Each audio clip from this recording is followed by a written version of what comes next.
Okay, listen, let me give you some free advice. If you ever go on Love is Blind and you make it to the altar and the officiant asks whoever's standing in front of you, do you so-and-so take so-and-so to so-and-so till death do you part? If the first thing they say is I love you, mm-mm, mm-mm, mm-mm, mm-mm.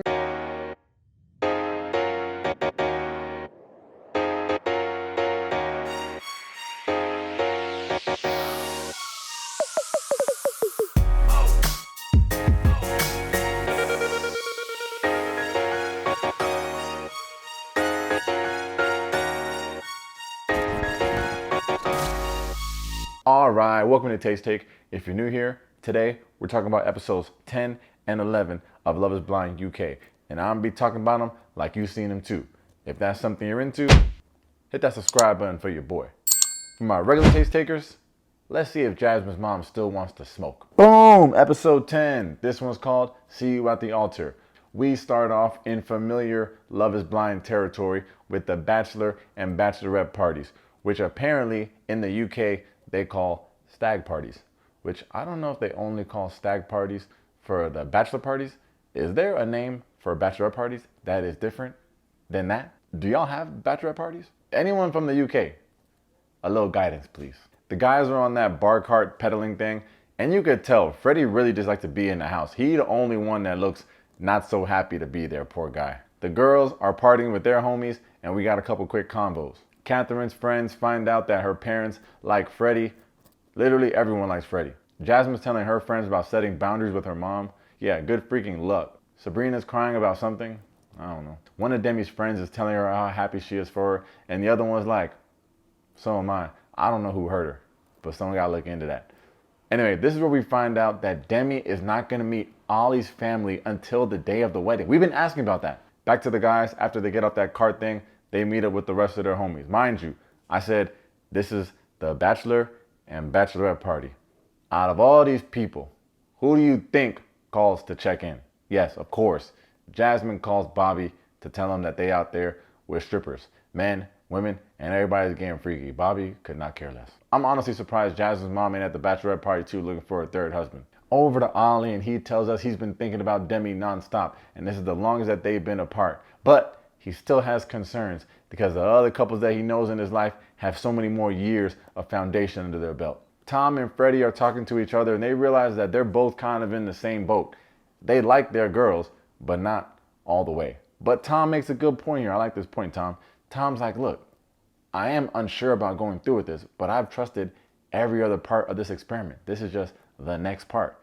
Now, granted, it is the biggest part, then it takes paperwork, but still, he got a good point. But maybe he doesn't have a good point, because now we're back with the couples packing up and they're not going to see each other until the altar. And this is a part that some of y'all might have missed. Like, to the untrained Love is Blind eye, you might have missed this, but that's why you come taste it. Tom and Maria are wrapping up, saying goodbye. Maria says, I love you, babe. Tom says, bye. Tom. I know you heard her. Hey. I know you heard her. Anyway, don't you worry. We'll be monitoring that situation very closely. Let's get into these weddings. We start off with Steven and Sabrina. Now, the first thing I'm thinking is, why would we lead off with our power couple? Usually Netflix be trying to end on a high note, but let me just chill. Now, we can assume that they're both going to say yes. But even if they don't, Netflix would have wanted to save that twist for later in the episode. I'm overthinking this. They were the first to fall in love. They don't got no drama. Let's just start off on a high note and get them out the way. Sabrina's with her mom, her friends, and of course, Misha. And let me tell you right now, Sabrina's makeup is clean. Maria could never. Just kidding. Steven's with his parents, Amanda and David, and my boy looking sharp. I'm gonna tell you right now, not no other couple is gonna look better than these two. We starting off hot. Look at how they look. I can't get over how much Sabrina is eating these other girls. Like, she got her whole foot on all their necks collectively. This whole scene felt like I was watching a movie. Like, honestly, the royal wedding could never. Sabrina's walking down the aisle with her brother Scott. Why am I sitting on this same couch smiling like a freaking idiot? Like, these are my friends. What is this show doing to me? And some love for the officiant. The officiant looks at Steven and says, Steven, do you take this woman that you fell in love with in under 30 seconds to have and to hold till death do you part?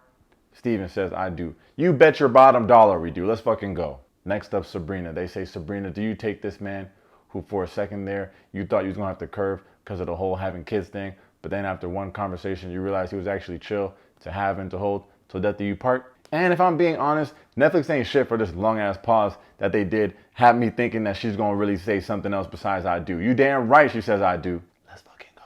Over to the reception and it's all smiles on everybody. She asks him if he's ready to see how the Irish party. And honestly, I want to be at that party with the Irish. Next up, we're heading to Tom and Maria's wedding day, and he says, yes, I do love Maria, but I have some reservations. The finances, the male and female gender roles. Honestly, I've been saying the same thing for the last 2 taste takes. These people are not in alignment. Tom's friends come to see him, and they ask if he's talked to his mom and how he feels about her not being there. Yuck. Apparently, Tom's mom doesn't feel comfortable with the experiment, so she's deciding to skip the whole thing. Now, we know what we know, but still, it looks terrible to not show up for your son's wedding day. Like, what is she doing instead? Just at the house running errands? On to Maria's side, her sister Salma and her friend Nadia show up to come see her. They're crying immediately. Nadia is a baddie. That's not important. Back with Tom, and Maria's mom Fatima goes to say hello to him. She tells him that he can call her mom, and that's so freaking nice, especially knowing that Tom's mom's not there. Ugh. Maria's mom is legit. I'm trying to think who it was in like my other reviews that whose mom that I was like in love with and I kept telling her to adopt me. Was it Izzy? I need one of my Tate's Take historians to remind me of who it was. She has not adopted me yet, but it's still time. Anyway, Maria's ready to walk down the aisle and she's wearing the watch that her dad gave her. It's very heavy, but it's very nice. Tom's being walked down the aisle by his sister since his mom's at the movie theaters watching Top Gun Maverick. Real nice scene here with Maria and her brother, and she's just thanking him for stepping up while, you know, they were going through the passing of their father. He's telling her like a million times, hey, you don't gotta do nothing. You don't gotta say nothing. That's my job. As a big brother, I respect you, King. Now I need everybody to pay attention here. Enough of the sentimental stuff. Is about to get real. They're at the altar. The officiant goes to Tom first. Also, can I take a second to show this fellow? I don't know who he is, but he is the star of the scene. Look how happy he is. He's looking at love in the flesh. It's still risky to go to Tom first, but here's exactly what I wrote down. Tom's gonna say I do. He has to. Oh my golly Wally, that guy's face. No. Because the way that the Netflix editors have been eating this season, I just want to show them love and give them their flowers. If y'all are ever watching this, just know that I see what you're doing. The way that they went to the before and after with this same dude's face. All right, let me get through this. See, the officiant looks at Tom and says, Tom, do you take this woman to have and to hold your credit cards and max all those motherfuckers out till death do you part? Now remember what I said in the intro. Tom says, I love you, but we have some different values. Now, it's just not the time for us. Would you look at Maria's sister's face? Would you look at Maria's mom's face? Ugh, this dude, Tom, walks away, leaves the girl Maria standing up there like a fool. He's like, look, lady, you ain't getting no more lipstick on me this time. And our friend, of course. Look at his face. So now Tom's telling us more about these cultural differences. He's like, I just can't imagine having a son with Maria and him being raised to think that he has to provide everything for his wife. Or if we have a daughter and she thinks that her man's supposed to pay for everything and support her 100%. Not knowing how to become an independent woman. Now, Tom, that is a choice. Leaning into your theoretical unborn children to make a point, I think there's a cleaner way to do this. Okay, ladies and gentlemen, this is not a drill. It's Ollie and Demi's wedding day. And you know they're about to cliffhanger us, but let's just get into it anyway. Ollie drives up to the wedding day looking thrilled. That's exactly how I look when I'm on the way to the dentist. Anyway, he says that Demi was the best part of this experiment. She's his perfect match, but he's feeling overwhelmed. This couple is literally a walking contradiction, because on Demi's side, she's saying they haven't communicated since they left the apartment. What the hell is even going on here? She says that her head and her heart are not aligned. Back to Ollie's side, Aaron Burr from the Pod Squad comes to see him. He tells him, I just don't feel like myself. Aaron tells him, bro, you overthink everything. That can drive your mind nuts. Ollie tells him that Demi's such a good communicator, a good listener. It's like having a best friend that you're attracted to. Okay. Then, all of a sudden, Ollie's dad, Norman, realizes that his son's on Love is Blind and shows up out of nowhere. We don't get no explanation of where he's been at, but he's here now. At least he ain't home cutting the grass like Tom's mom. Demi's parents go over to speak to her, and I also just want to say how cute it is that they say you scrub up nice, and how we be saying you clean up nice. You scrub up nice is way cuter. I'm gonna start saying it. You scrub up nice. Anyway, Demi tells her family that she's not set on her decision, and usually she is. To the aisle we go. For some reason, it's only Aaron walking down the aisle with Ollie. I don't know where his mom is or if they explained that earlier in the show and I just didn't hear it. But for right now, it's Ollie and his best man. Demi's walking down the aisle with her dad and they just got such good energy together. And let me just touch on that for a second. I think it's so cool, the relationship. I mean, I'm just watching a TV show for like a couple episodes with this dude, but from the outside looking in, it seems like they have a very healthy father and daughter relationship. And I just want to say, that's so nice to see. Okay, Demi makes her way down the aisle to see Ollie. And these two have a standoff like two people from New York would have if they don't know if they want to fight. You okay? You okay? You good? You good? Either way, we get some strong vows from both of them. And the officiant goes to Demi. Demi, do you take this man Ollie to have and to hold, to gaslight you into thinking that he loves you, and also that he hates you, and to never meet his family, and to be stuck eating vegan nachos as long as you both shall live? And of course, Netflix freaking cliffhangers us. But a good thing for us, we don't gotta wait till next week. We just gotta wait till right now. Boom! Episode 11. This one's called We're Just Not Ready. It's actually called We're Not Ready, but you know where we are. Demi's on the hook to answer the officiant. Her dad is looking sick. We're all waiting. Then all of a sudden, she utters those three dreaded words that I done warned you about from the freaking opening of this video. I love you.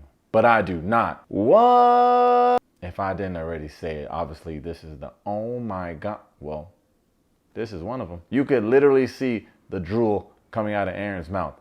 Demi's dad hasn't blinked in 30 minutes. All right, let me get serious. Demi says, I love you, but I do not. Ollie's face, it can only be described as, what? Ollie's literally looking like, wait, that's supposed to be me. It's like when your job is about to fire you and you just quit. Now, of course, we don't know what he was gonna say, but he's looking like extremely shocked that he was rejected. I could only believe that he wanted to be the one doing the rejecting. But let's just get through it because that's not what he said. Anyway, like I said, Ollie done scrunched his face up. Why? Demi says, I learned to love myself. And part of that was because of you. I know what I want in a husband, and this ain't it. Not right now. Let me tell you guys something right now. Ollie has officially hit the Love is Blind jackpot. We already knew that he didn't want to marry Demi. But he still goes on that legendary 3-episode run doing all the right things, saying all the right words. Now you get to be the one that was broken up with in front of millions of people. This man was playing chess the whole time. He is the new Queen's Gambit. This was executed with surgical precision. Scholars will be studying this man for centuries to come. Okay, get serious. Demi walks out crying. And look, I'm only half joking about Ollie. I can't prove that he was gonna say no at the altar. I can't prove that he doesn't love Demi. But what I will say is that, like him or not, he has some of the best moments in this whole season. There's something there. And some people in the comments be like, he's the new Bartiz. He definitely ain't the new Bartiz. I can tell you that right now. And this next scene is another example of that. Because unlike most people that get dumped or do the dumping, he turned around and addressed that whole crowd and thanked them for being there on their special day. And that regardless if they get married or not, it was still a celebration of their connection and their friendship. Listen, y'all, this dude, say what you will, he doing something. Demi's dad goes outside to speak with her.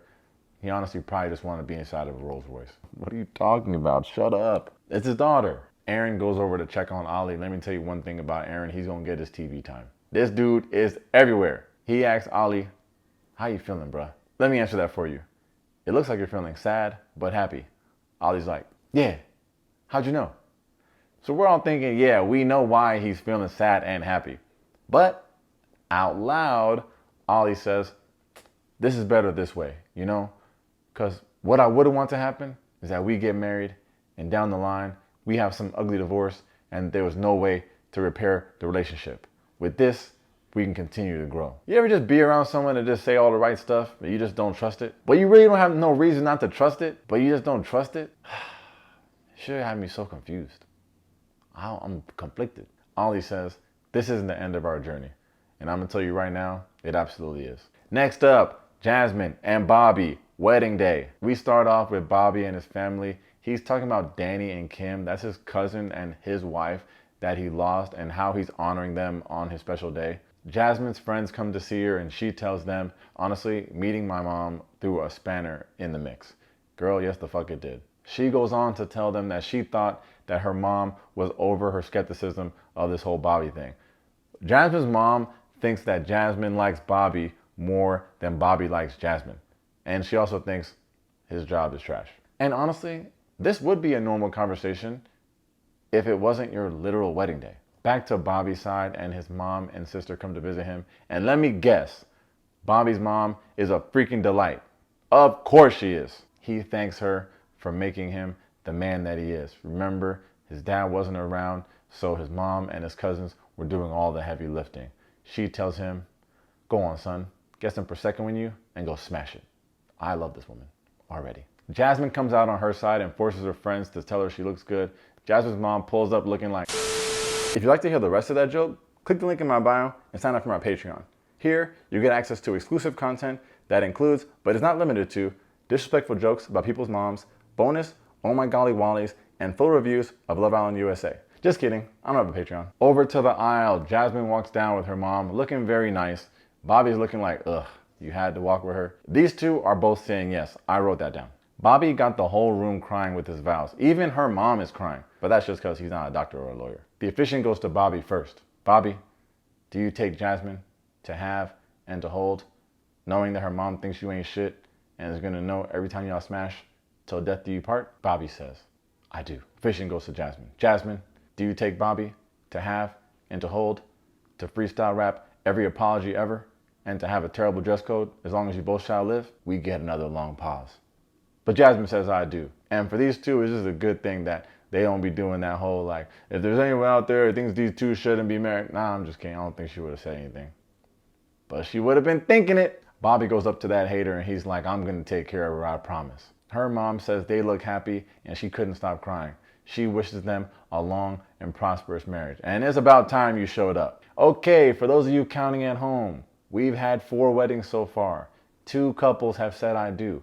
And honestly, those are not bad stats. Over to Nicole and Benaya's wedding day, which also means Freddy and Catherine are last. All right. We'll get there one thing at a time. Anyway, Nicole says her heart says yes, but her head has so many open questions. We find out that Benaya's mom and sister can't make the wedding because their granddad's sick in Germany, so they left them a nice letter that got them all choked up. Nicole's friends go over to visit her in her room.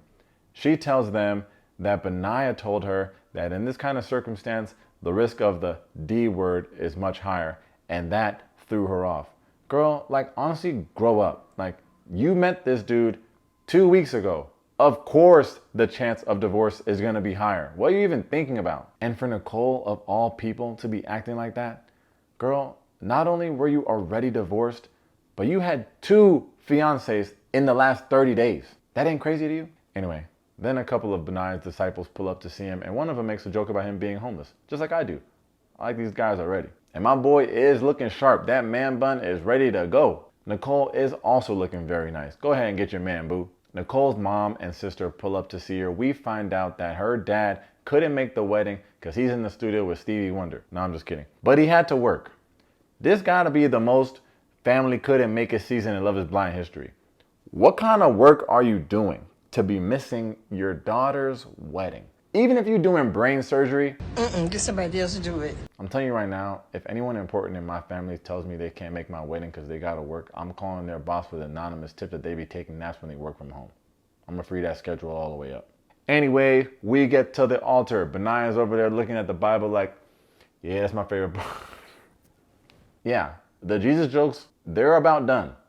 Okay? Let's just get on with it. Nicole's coming down the aisle and this man starts to cry. Oh yeah, he's all the way in. They exchange their vows or their thoughts. The officiant looks at Benaya and said, Benaya, do you take this woman, Nicole, who literally dissed you for a narcissist psychopath, but did say sorry and come back to you to have and to hold till death do you part? Benaiah says, I do. Easy. They look at Nicole. Nicole, do you take this man to be your Lord and Savior, Jesus? Okay, what are you talking about? Shut up. I'm just kidding. Nicole says, I do. Let's fucking go. Last wedding of the season. Catherine and Freddy. Boy, it's prime time. It's prime time. Look at my man Freddy. Why are his eyes twinkling like that? They shouldn't be twinkling like that. I shouldn't be looking at him twinkle like that. That's a fact. Honestly though, these Rolls Royces are so fire. I want to say that this is the fanciest season of Love is Blind, but I'm just forgetting how it usually be in the US. But is this not nicer than what we have? Or am I just like, am I tripping? Anyway, Catherine walks into a nice note from Freddy. Of course he wrote her a nice note. It's Freddy.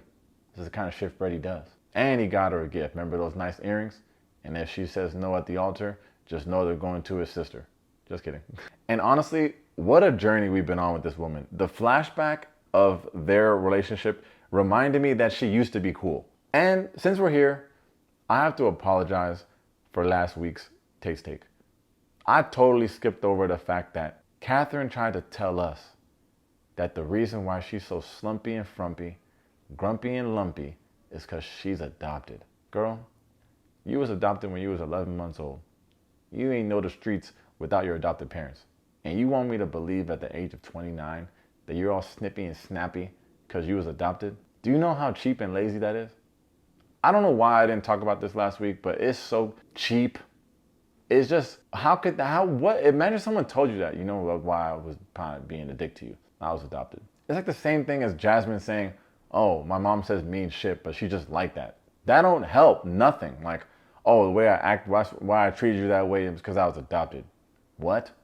Shouldn't you even actually be nicer because you were adopted? Like, someone took a chance on you. They threw you out. And a nice family said, you not mine, but I want you to be mine. You should be like super grateful. But I guess it's how human nature is, because we lean into the negative stuff, not the positive. It is a negative that your original parents didn't want you, but we ignore the positive of the nice family that did want you. Got deep. Okay, back to the show. And how cute though when Freddy was like, I'm a pro at funerals, not so much at weddings. This man's a legend. Catherine's friends visit her in the bridal suite. She tells them seeing those earrings was the most important thing. That all tracks. She then goes on to talk about her fear of abandonment from her mom leaving her as a baby. We already touched on that. I'm done with it. Back over with Freddy. He's with his sister Betsy and his brother Jack. And can we just talk about for a second like how much of a freaking stunner his sister is? Like, I know she don't model. She's one of them people you just see out at Whole Foods and you're like, do you know what you look like? But enough about that. His sister gets serious. She's like, Freddy, I want to tell you something, but I don't want this to change your opinion of what you're going to do. I just worry that you and Catherine are on two separate pages. You're just too different. You already know Freddy's like, I know, you like to stay home and watch the telly. She has to go out. She calls it bougie. This is the serious part. I don't know. I could have just said it how I've been talking normal, but I just had to do the Freddy voice one more time. She calls it bougie. All right, back to Catherine. I ain't gonna tell a lie. She's looking good as fuck. I already told you last week she had the best dress. Sabrina and Steven are the best looking couple. Sabrina's makeup is 10 out of 10, but the Catherine dress is eating everybody's lunch. Her nice ass parents come to see her, and she's still going on about the damn earrings. Over to the aisle. You already know Freddy asked Jack to be his best man, and man, fucking Freddy. Then Catherine walks up. She says her heart is beating out of her chest. And high key, I thought I could hear it. Also, let me take a second to just say how much I appreciate the diversity in the officiants. I don't know if y'all been paying attention, but just gotta give my hats off. They doing something there. Okay, then they both exchange nice vows. The officiant goes to Catherine first. Catherine, do you take this perfect specimen of a human with this strange accent, kind eyes, and six-pack abs to have and to hold to death do you part? The officiant doesn't even let Catherine in. She's like, girl, I got this for you. We do. She does. Catherine says I do. The officiant goes to Freddy. Freddy, do you take this woman who probably thinks you're going to cheat on her, even though you just be chilling at the house while she be partying at Cirque, to have and to hold to death do you part? My man Freddy does the I love you thing. That's crazy. Freddy tells Catherine I love you, but at this time, it might not be right for us. This isn't goodbye. There's mountains for us to climb and lessons for us to learn. My man Freddy leans in for a hug. Catherine tells this man out loud, do not hug me, boy. And I'm going to say it low because that's just the energy I've been given. But that was a oh my golly Wally moment of the episode. Imagine turning down a hug from Freddy. If I could only be so lucky one day. Freddy walks out and his boy runs after him. Good friend alert. Catherine walks by both of them. Honestly, Freddy seems more distraught than Catherine. She says, I feel numb and I feel unwanted. And for some reason, I don't believe her. And let's just get into this next part, because whoever the fuck William is, my God, there's enough heartstrings being pulled here for William to come out and be so nice to Freddy's family. What even is this? Freddy tells us that the words his sister said did resonate, but he was having those same thoughts. Catherine's friend comes to check on her. She tells her, I already took the ring off and the earrings. Which you could say a lot of things, but is that what you really cared about? The materialistic things of this wedding? Like rings and earrings? Like, what does that really mean? Then watch this. Watch this. Freddy goes and talks to Catherine's parents. How often do you see that happen? You don't see it. This man Freddy was raised right. Very demure, very mindful. Freddy says he still wants to work it out with Catherine. He wants to live together. But I don't think Catherine is going for that. She's probably on the way to the club right now. She says, he loves me, but he's not in love with me. Freddy goes to check on her. She tells him she trusts what they have, but it's going to take a lot for her to bounce back. A lot of jewelry. We're almost done. As the episode comes to a close, we get some final scenes. We see Tom driving off in the Rolls Royce, and I would have paid a good amount of money if Natasha was in that thing waiting to pick him up. Maria tells us if we didn't have so many different values, they probably would have been a yes.